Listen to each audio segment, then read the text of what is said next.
So hello guys, চলে এসেছি আমরা নতুন একটা ভিডিও নিয়ে। তো আজকের ভিডিওতে আমরা যে বিষয়টাকে নিয়ে আলোচনা করব সেটা হচ্ছে কাকে বলে ফিগার অফ স্পিচ। তো ফিগার অফ স্পিচ এই টার্মটা তোমরা শুনেই থাকবে, তাই তো।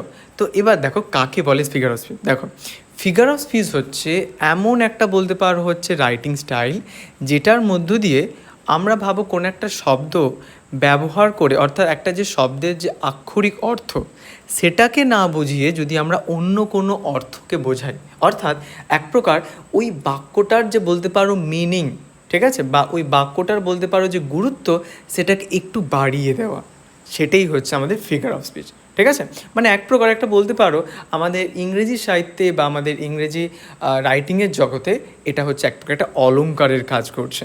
এবং এই ফিগার অফ স্পিচকে বিভিন্ন ভাগে ভাগ করা যায়, যেমন রয়েছে প্রথমেই মেটাফোর আর সিমিলি।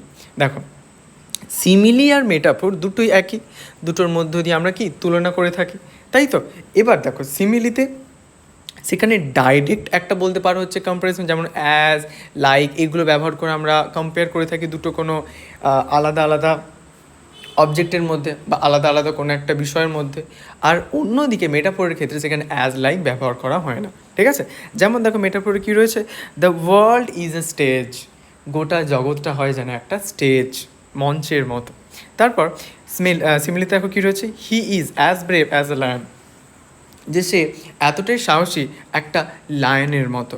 তারপর দেখো পার্সোনিফিকেশান মানে কি, যখন কোনো ইনঅ্যানিমেট অবজেক্টের মধ্যে যখন তুমি প্রাণের সঞ্চার করে দিচ্ছ, ঠিক আছে। যেমন suppose the wind Whisper through the trees, এবং এই যে বাতাস উইসপার করা মানে কি, বিড়বিড় করা। ভাবো, বিড়বিড় কারা করে, আমরা করি, আমরা স্কুলে যখন পড়তাম বা সেই স্কুল জীবনে সেই যে একসাথে আস্তে আস্তে কথা বলা, তাই না, তো সেই বিড়বিড় করা।